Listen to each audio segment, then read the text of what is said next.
Okay, in this video I'm going to be showing how to install an aftermarket radio into a 1998 Buick Century. I believe there covers other years, I forget exactly which ones, but I think it goes up all the way into the 2000s. First thing you're going to do is pop off the passenger side cover here. You'll see it's just held on with a couple of clips. Pop it out and take out this Phillips screwdriver or 7mm, whichever you prefer.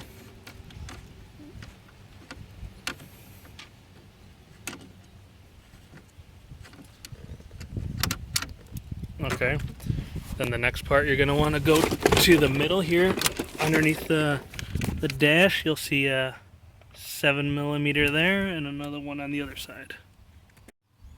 Here's a better shot here of the 7mm. Here's one here and the other one is right here where I removed it, so it's just right under the ashtray here. And then once we get those out, this assembly here is going to pop right out. I'll show you how that goes in just a sec. Okay, now I went ahead and removed both of those screws, and you can see this is floppy now, so you basically just go ahead and give it a yank. There's going to be a clip on that side, and this is out.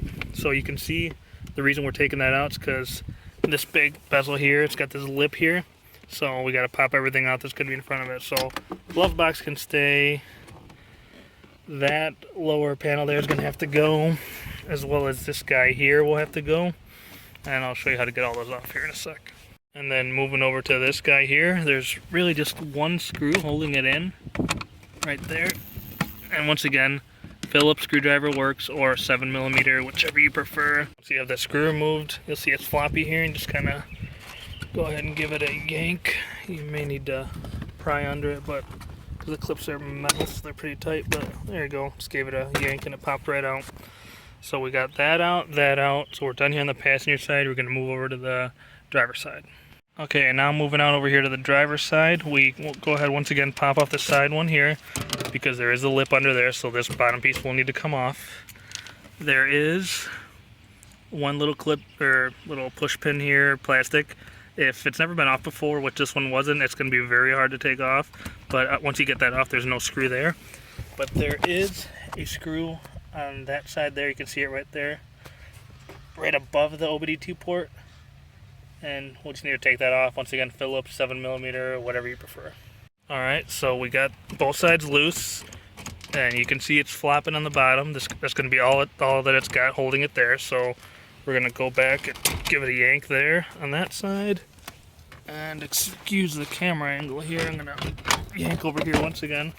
So I'll show you the clips. There's one there, or one here, and then this is like a little, kind of positioning hole there for it.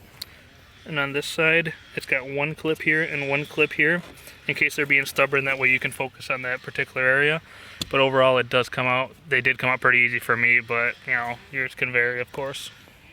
Okay, and this next part's basically going to be impossible for me to film on my own because I'm in a driveway right now and I'm the only person filming. But basically, you're going to want to go ahead and put the key in the ignition, put the shifter all the way down, and the steering wheel in the lowest position it'll go. You're basically going to go ahead and start popping all this off here to get it all out. So that'll take some finagling, and you do have to have it in first here, so you may want to put the parking brake on if you're on a hill. This car, the parking brake doesn't work, so we'll see how that goes. But yeah, this next part, unfortunately, I'm not going to be able to film the removal because I need both hands for it. Well, I guess I can show you some of it so you know where to pry. You're basically going to be sticking your pry bar like this right up here into the holes and popping down. So I've been doing it here already. I'm going to go ahead and do it over here as well. You hear the clip snap, move over, and there'll be another clip to snap. That one I'm probably going to have to go over to the passenger side, but yeah, that's pretty self-explanatory. Just pop from the top and then it'll be pretty easy to see how it comes out from there. It's going to be a little bit of wiggling over on this side because you can see how tight that all is, but it's doable. Just be careful not to break it.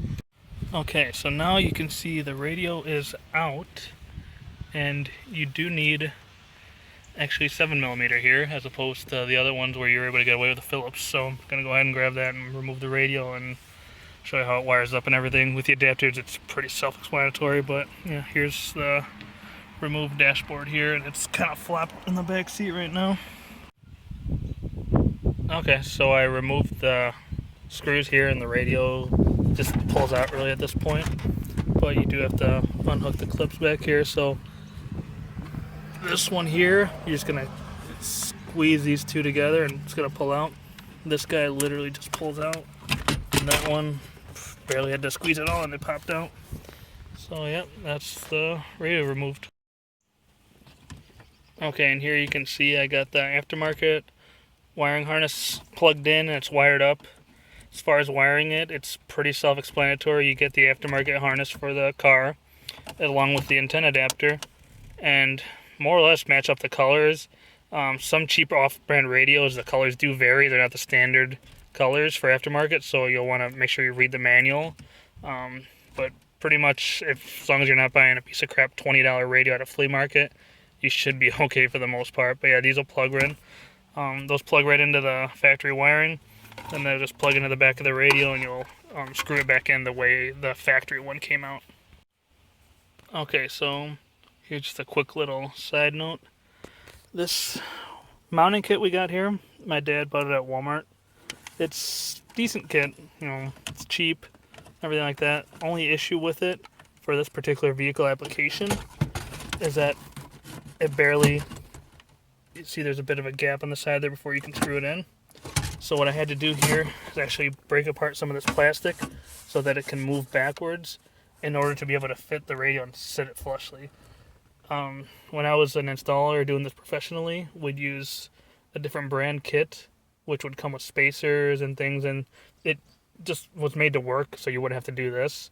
In some applications, you can avoid it. In these ones, I remember doing these cars, and I used to just be able to do a little spacer, and it'd be fine. But this kit will still work, just requires a little more work for it to work. Oh, so yeah, I had to break off, cut it here, cut across there. Probably have to cut right here as well, so there's enough room to push the radio all the way back and let it sit flush so the dash goes back on and everything as well. So if possible, I would recommend getting a Metra kit for this particular vehicle application. Okay, and now I got the new radio screwed in. Like I said, I had to go ahead and break apart some of that plastic to get that to fit and sit flush, but basically now reassembly is the reverse of disassembly, so don't really need to show that. Alright, and this is all that it took as far as tools went. 7mm with an extension there that may or may not be needed. Some side cutters / dikes I use them for the strip the wires as well. And some crimpers here, pry bar, and Phillips, and a light, of course. Alright, and here's the finished product. Got the radio in here. It's an Alpine CDE 143BT.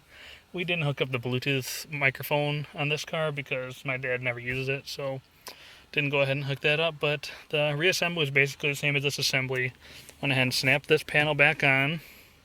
I went ahead and did this guy, then this guy, and that guy over there, and then of course the screws and such that they needed. But yeah, just make sure you're able to get everything back on. If you don't do the trimming in the back and you just try to force this to screw in, you're gonna have a giant gap here. So make sure if you're using this like a Walmart style kit where it ISO mounts and DIN mounts as opposed to cage mount, you're gonna end up needing to break away some of that plastic back there. But overall, it's a pretty simple car. Quite a bit of disassembly, but that's generally how GMs of this year are. So, yep, there you go. Hope this helps.